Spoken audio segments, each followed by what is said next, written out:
Oke, Bismillahirrahmanirrahim. Assalamualaikum warahmatullahi wabarakatuh. Waalaikumsalam Bismillahirrahmanirrahim. warahmatullahi wabarakatuh. Wassalatu wassalamu ala asyrafil anbiya'i wal mursalin wa ala alihi wa ashabihi ajma'in. Ah, Alhamdulillah para mahasiswa sekalian, pada hari ini kita bisa berkumpul untuk melanjutkan perkuliahan di mata kuliah Bangunan Pertanian dengan topik Gudang Bulog dan SNI 7331 tahun 2007. Dan ini merupakan pertemuan kedua dengan saya ataupun pertemuan ke-13 ya. Baik, sebelum kita mulai belajar, mari sama-sama kita membaca doa sesuai dengan keyakinan kita masing-masing ya. Bismillahirrahmanirrahim. Rabbi zidni alman warzuqni fahman. Amin ya. Baik, kita ketahui di Indonesia kita memiliki sebuah perusahaan umum milik negara yang bernama Bulog ya, Badan Usaha Logistik. Kenapa ada perum Bulog ini di Indonesia ya?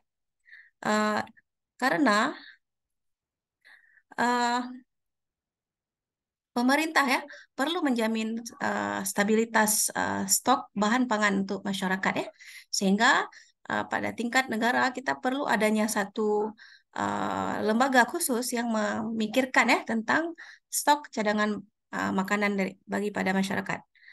Nah, stok cadangan ini dibutuhkan ya untuk sewaktu-waktu yang emergensi ya, misalnya kita mendapati bencana alam ya, mengalami krisis dan sebagainya. Uh, kita pernah belajar ya dari sejarah bagaimana ketika Nabi Yusuf bermimpi ya, yang makna mimpinya adalah kemudian akan ada 7 tahun yang uh, subur, menghasilkan panen melimpah ruah dan kemudian akan datang 7 tahun yang paceklik. Nah, di situ kekuatan daripada stok atau cadangan makanan nasional sangat membantu ya, sehingga kerajaan di mana Nabi Yusuf berada yang sudah siap-siap ya menyimpan stok pangan bisa bertahan di masa paceklik, malah bisa membantu daerah-daerah lain yang kekurangan pangan ya, seperti itu. Jadi eh, cadangan stok makanan nasional itu sangat penting bagi ketahanan sebuah negara. Nah, untuk kita Indonesia, kita tahu bahwa makanan pokok sebagian besar ya dominan, walaupun ada masyarakat kita seperti di Madura yang makanan pokoknya itu jagung, kemudian ada juga wilayah yang makanan pokoknya sagu, tapi secara umum lebih banyak masyarakat Indonesia yang makanan pokoknya merupakan beras ya. Maka salah satu tugas utama daripada Perum Bulog adalah menjamin bahwa ada stok beras yang cukup untuk cadangan pangan nasional ya. Nah, selain menyimpan sebagai stok, maka nanti kita harus juga menjamin bahwa kualitas selama penyimpanan juga tidak rusak, atau waktu penyimpanan bisa lebih lama. Ini adalah tampilan dari sebuah gudang Bulog. Uh, Biasanya seperti ini desainnya, ya, dan ini adalah penampakan dari arah pintu dan juga desainnya itu uh, dengan warna khas Bulog yaitu biru ya dan kuning ya. Nah, ini adalah uh, suasana di dalam gudang Bulog ya. Dan di sini dapat kita lihat bahwa sistem penyimpanan beras yang digunakan oleh Perum Bulog Indonesia adalah sistem penyimpanan karung ya, di mana beras dimasukkan ke dalam karung, kemudian karung disusun dengan metode tertentu, kemudian diletakkan tidak langsung di atas lantai, tapi di atas staples atau flonder ya, di mana untuk memungkinkan adanya areasi udara ya atau aliran udara segar di bawah tumpukan, dan kemudian antar tumpukan itu harus ada lorong atau jalan ya, dan kebanyakan itu menggunakan jasa kuli panggul untuk memindahkan atau mobilisasi karung beras ya. Nah, jenis gudang Bulog sendiri bisa kita lihat ada di sini 5 jenis. Yang pertama adalah gudang Bulog daerah terpencil ya. Itu konstruksinya kayu, kemudian fasilitas bongkar muat dilaksanakan di luar gudang dan ukuran gudang itu kecil 100 sampai 480 meter kuadrat. Kemudian di atas gudang daerah terpencil ada gudang Bulog lama ya. Gudang blok lama ini konstruksinya bisa dari baja atau kayu. Kemudian fasilitas bongkar muat juga bisa di luar atau di dalam gudang, tergantung kepada ukuran ya. Kalau ukuran gudang itu besar, maka fasilitas bongkar muat dilakukan di dalam gudang. Sementara kalau ukuran gudangnya kecil, maka fasilitas bongkar muat dilakukan di luar gudang. Kemudian ada gudang semi permanen atau GSP, di mana konstruksinya juga dibuat dari baja atau kayu. Dan fasilitas bongkar muat dilakukan di luar gudang dengan ukuran gudangnya dari 276 meter persegi sampai 960 meter persegi. Kemudian di atas gudang semi permanen ada gudang Bulog baru. di mana konstruksinya sudah 100% baja. Fasilitas bongkar muat di luar gudang dengan ukuran paling besarnya di 1440 meter persegi. Sedangkan gudang bulog modern atau GBM itu fasilitas bongkar muatnya sudah dilakukan di dalam gudang dengan luasnya di atas 2.800 meter persegi. Jadi kita lihat di sini ya, eh, salah satu pembedanya adalah konstruksinya, apakah dari baja atau dari kayu, dan kemudian di mana dilakukan fasilitas bongkar muat ya. Kalau ukuran gudang itu besar, maka memungkinkan dilakukan fasilitas bongkar muat di dalam gudang. Artinya truknya, mobil truknya bisa masuk ke dalam gudang. Selanjutnya kita lihat bagaimana perbandingan antara sistem penyimpanan karung dan sistem penyimpanan curah ya. Pertama kita lihat di komponen perbandingan kebutuhan lahan. Pada sistem penyimpanan karung, kita membutuhkan lahan yang lebih besar, 2:1 dengan sistem penyimpanan curah.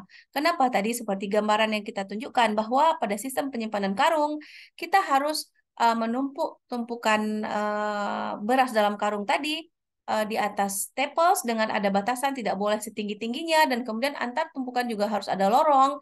Kemudian tumpukan juga tidak boleh langsung dari dinding, tapi harus ada jarak ya antara tumpukan dengan dinding, dan otomatis kebutuhan lahannya itu uh, menjadi lebih besar ya. Sementara pada sistem penyimpanan curah kebutuhan lahannya menjadi lebih efisien karena seluruh ruang penyimpanan dapat digunakan untuk menyimpan produk ya. Kemudian efisiensi penggunaan gudang ya. Sehubungan dengan perbandingan kebutuhan lahan tadi, maka pada sistem penyimpanan karung, efisiensi penggunaan gudangnya menjadi hanya 2/3 yang bisa digunakan, sementara sepertiganya itu adalah ruang-ruang kosong yang harus disediakan sesuai dengan persyaratan ya. Sementara pada sistem penyimpanan curah menjadi sangat efisien ya, karena seluruh seluruh bagian atau ruangan dapat digunakan untuk mengisi kapasitas daripada bahan yang disimpan. Kemudian ketiga, penggunaan untuk berbagai jenis mutu atau berbagai komoditas. Nah, pada sistem penyimpanan karung ini menjadi sebuah keuntungan karena kita dapat menyimpan beberapa komoditas yang berbeda dengan tumpukan yang terpisah. Namun di sini disyaratkan kita tidak boleh menyimpan produk yang misalnya bisa menyerap bau produk lain ya, karena akan merusak kualitas. Sedangkan pada sistem penyimpanan curah kita tidak mungkin menyimpan dua jenis komoditas yang berbeda dalam satu kontainer ya, sehingga satu silo misalnya hanya untuk satu jenis komoditas. Untuk biaya pembuatan sistem penyimpanan karung itu lebih murah ya. Kita lihat dari tipe-tipe bangunan gudang bulog itu ada dari yang daerah terpencil sampai yang paling modern ya. Sementara untuk sistem penyimpanan curah, biaya pembuatan itu menjadi lebih mahal ya. Waktu penyimpanan. Nah, keuntungan pada sistem penyimpanan curah itu adalah bisa lebih memperpanjang umur simpan daripada produk yang disimpan. Sementara pada sistem penyimpanan karung itu lebih pendek. Studi diketahui bersama, pada penyimpanan sistem karung di gudang bulog, maksimal masa penyimpanan beras itu adalah 6 bulan. Sementara pada sistem penyimpanan curah, silo modern itu bisa mencapai 3 tahun. Ya.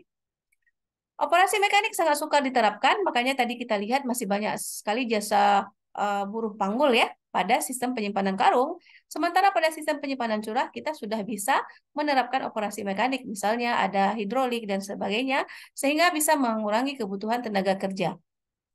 Waktu konstruksi sama ya, antara 12 sampai 18 bulan untuk kedua jenis penyimpanan. Kemudian kemungkinan dipindahkan. Nah, sistem penyimpanan karung kalau kita bangun gudang itu tidak bisa dipindah-pindahkan ya. Sementara pada sistem penyimpanan curah, silo yang dibangun bisa dibuat dengan sistem bongkar pasang sehingga memungkinkan kita melakukan pemindahan silo ke lokasi yang lain.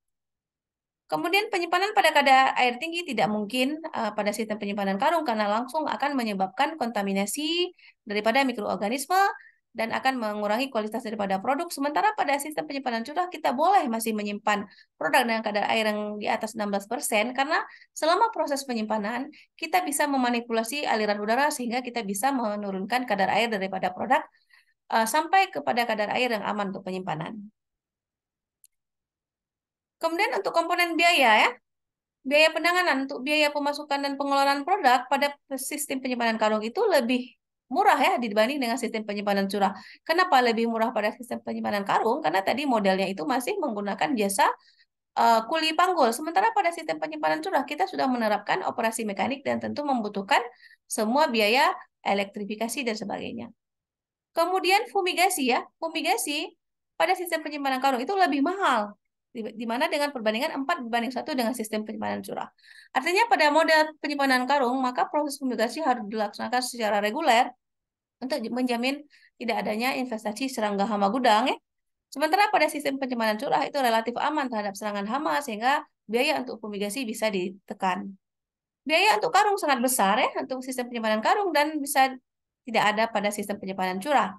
Nilai kehilangan atau loss pada sistem penyimpanan karung juga lebih besar daripada nilai kehilangan atau loss pada sistem penyimpanan curah ya. Di sini diakibatkan oleh proses misalnya tadi eh, penanganan bahan menggunakan tenaga manusia dan kemudian kalau kalian memperhatikan di foto yang Ibu tunjukkan buruh atau kuli panggul tadi menggunakan alat yang disebut dengan gancu untuk menarik karung ya dan kadangkala ini menyebabkan apa namanya robekan pada karung dan menyebabkan tercecernya beras dan sehingga meningkatkan loss atau kehilangan ya. Kemudian di komponen kemungkinan serangan hama ya, kita lihat untuk serangan hama tikus ya, itu bisa sangat serius pada sistem penyimpanan karung, sementara pada sistem penyimpanan curah bisa dibuat anti tikus dan anti burung.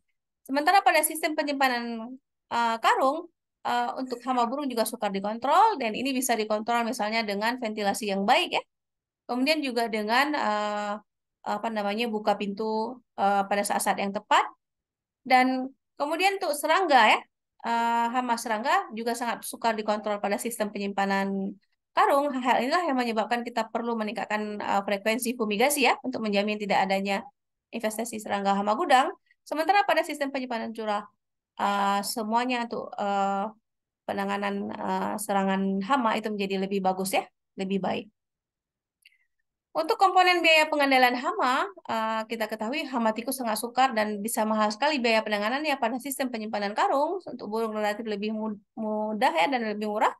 Sementara untuk serangga juga lebih mahal dan harus lebih sering tadi yang dilakukan dengan fumigasi. Sementara pada sistem penyimpanan curah, semuanya lebih mudah dan lebih murah ya.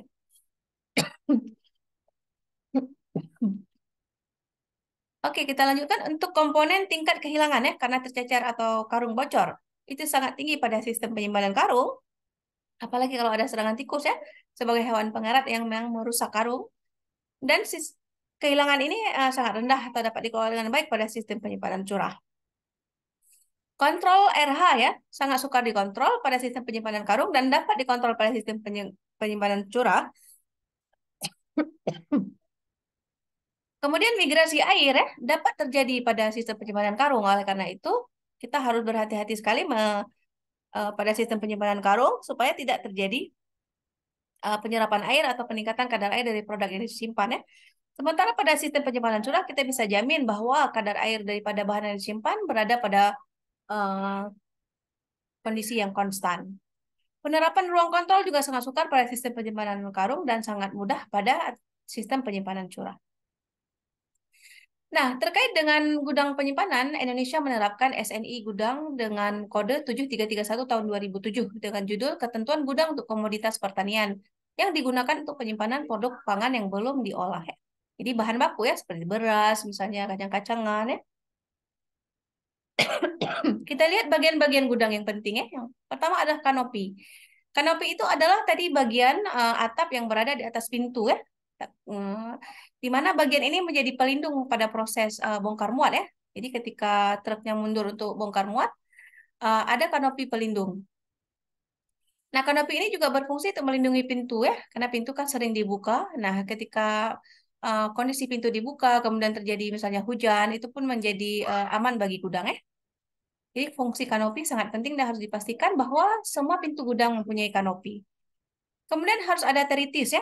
Teritis adalah tanah atau lantai di sekeliling bangunan yang masih beratap di atasnya. Jadi sekeliling gudang itu harus dibangun teritis ya. Kemudian juga gudang harus mempunyai bagian ventilasi untuk memungkinkan adanya aerasi atau pertukaran udara segar ke dalam gudang ya. Selain itu ventilasi juga bisa berfungsi untuk pencahayaan alamiah ya. Nah, adapun persyaratan umum sebuah bangunan gudang menuju SNI itu adalah nomor satu adalah dekat dengan jalan. Kenapa dekat dengan jalan? Karena kita butuh jalan untuk transportasi ya. Apakah memasukkan bahan kepada gudang atau mau mendistribusikan isi gudang keluar, kita membutuhkan adanya transportasi. Kemudian aman dari banjir dan longsor ya. Kenapa? Jadi harus dipilih lokasi yang tinggi ya, sehingga menjamin bahwa gudang tadi tidak akan terkena banjir ataupun longsor. Karena kalau gudang terkena banjir atau longsor, otomatis bahan yang disimpan di dalam gudang akan ikut rusak dan mengalami kerugian ya. Kemudian gudang penyimpanan komoditas pertanian yang merupakan bahan pangan juga harus jauh dari pabrik bahan kimia, SPBU dan tempat pembuangan sampah. Kenapa? Karena ini sangat berbahaya ya untuk menyebabkan kontaminasi bahan kimia ataupun eh, apa namanya, kalau dengan tempat pembuangan sampah kita eh, bisa terinfeksi dengan kuman penyakit pembusukan dan sebagainya. Sementara SPBU juga bahaya karena rentan terhadap kebakaran ya. Jadi kita harus pastikan bahwa gudang komoditas bahan pangan ini jauh dari pabrik bahan kimia atau tempat pembuangan sampah dan juga jauh dari SPBU. Kemudian gudang juga harus terpisah dengan bangunan lain. Jadi tidak dianjurkan bahwa bangunan gudang itu bersambung dengan bangunan lain, misalnya rumah ataupun bangunan yang lain. Dan gudang tidak boleh dibangun di bekas tempat pembuangan sampah, karena tadi bekas tempat pembuangan sampah dikhawatirkan ada bahan kimia yang tersisa, residu bahan kimia, ataupun ada uh, apa namanya mikroorganisme yang berbahaya ya, yang pembusuk yang berbahaya untuk produk makanan. Nah, jadi kita harus pastikan bahwa tempat atau lokasi yang dipilih untuk membangun gudang itu adalah lokasi yang benar-benar bersih dan tidak pernah digunakan untuk tempat pembuangan sampah sebelumnya. Untuk persyaratan teknis ya harus kokoh kerangkanya, atap dilengkapi dengan pencahayaan dan tidak bocor, dinding harus kokoh, lantai terbuat dari beton ya. Kenapa? Karena kita mau bahan yang kita simpan di dalam gudang itu adalah terlindung ya dari ancaman lingkungan seperti angin, suhu yang terlalu tinggi, terlalu kelembaban ya. Kemudian talang menjamin kelancaran pengaliran air itu sangat penting. Kenapa? Karena kalau talangnya tidak bagus, maka kita khawatirkan air bisa apa namanya masuk ke dalam gudang. Pintu kokoh berkanopi tadi, ventilasi ditutup dengan kawat untuk menghambat serangan hama burung ataupun hama serangga ya. Kemudian mempunyai teritis tadi, yaitu bagian teras yang mengelilingi bangunan dan membujur dari timur ke barat ya. Untuk fasilitas gudang sendiri, kita membutuhkan pengaturan lorong yang memadai, instalasi air dan listrik ya, instalasi hidran dan alat penanggal petir, kantor dilengkapi dengan jaringan komunikasi, kemudian saluran air yang terpelihara, sistem keamanan, ruang jaga dan pagar, ada kebutuhan kamar mandi dan WC, juga ada musola ya, kemudian area parkir dan fasilitas standar bongkar muat, seperti misalnya forklift, timbangan ya, itu harus ada pada sebuah gudang. Ya, peralatan gudang kita lihat alat timbang, ya, palet atau plonder tadi atau staples, kemudian hygrometer dan termometer untuk mengontrol suhu dan RH di dalam gudang, tangga staple, ya, alat pemadam api ringan, APAR, P3K ya untuk pertolongan pertama kecelakaan pekerja ya, dan alat kebersihan. Ya. Nah, di dalam SNI, gudang komoditas pertanian dikategorikan ke dalam 3 kelompok, yaitu gudang tipe A, tipe B, dan tipe C ya. Nah, Ibu akan postkan nanti SNI gudang di dalam e-learning. Kalian bisa lihat di situ. Kalau yang tipe gudang kualitas A apa syaratnya, yang B apa, yang C apa. Nah, menggunakan tabel klasifikasi gudang komoditas pertanian dalam SNI, kita kemudian bisa melakukan penilaian atau mengklasifikasikan ya sebuah gudang yang kita amati atau kita miliki. Uh, Caranya adalah kita bisa membuat sebuah worksheet, misalnya kita tulis dulu identitas gudang, nama gudang, alamat gudang, dan jenis barang yang disimpan, dan kemudian kita buat tabel yang kita isikan dengan persyaratan atau komponen yang ada dalam tabel SNI tersebut. Misalnya dimulai nomor satunya akses transportasi. Nah, kemudian kita baca satu-satu ya. Ini kita tambahkan lagi nanti poin 2, poin 3, dan seterusnya. Nah, kita gunakan tabel panduan penilaian dalam SNI 7331 tahun 2007. Apabila gudang yang kita amati itu memenuhi kualitas A, maka kita isikan nilainya 3. Kemudian kalau memenuhi kualitas B, kita isi nilainya 1. Dan kalau memenuhi kualitas C, maka kita isi, kalau memenuhi kualitas B, kita isi nilainya 2. Dan kalau memenuhi kualitas C, kita isi nilainya 1. Kemudian pada akhirnya, kita akan jumlahkan dan kita rata-ratakan, kita bagi dengan berapa komponen yang kita amati. Kita bagi ya, misalnya ada 10, berarti dibagi 10 total nilainya. Lalu kita dapatkan nilai rata-rata. Apabila nilai rata-ratanya mendekati 3, maka gudang tersebut dapat kita klasifikasikan sebagai gudang kualitas A. Kemudian kalau nilai rata-ratanya 2, maka kualitas B. Dan kalau nilai rata-ratanya 1, maka dia adalah gudang dengan kualitas C. Ini bisa menjadi satu proyek ya kita buat. Kita datang ke sebuah gudang, kemudian kita melakukan pengamatan, dan kita lihat panduan di SNI itu ya. Jadi kita melakukan penilaian yang evaluasi, ini gudang ini bagaimana-bagaimana. Ya. Nah, untuk pekerjaan ini kita harus datang dengan alat dokumentasi seperti kamera. Kalian bisa menggunakan foto di kamera dari handphone ya. Kemudian kalian butuhkan alat ukur ya. Karena perlu tahu misalnya ukuran pintu, lebar pintu, tinggi pintu, kemudian lebar teritis dan sebagainya ya. Jadi harus ada meteran ya. Oke, ini ada tugas nanti tolong dipelajari, yaitu kunjungilah salah satu gudang penyimpanan pangan, analisislah kategori gudang tersebut menurut SNI 7331/2007 kan. Hasil kunjungan ditulis dalam bentuk laporan dengan sistematika, ada gambar gudangnya, mungkin foto ya, produk yang disimpan, dimensi gudang, kemudian tabel analisis ya.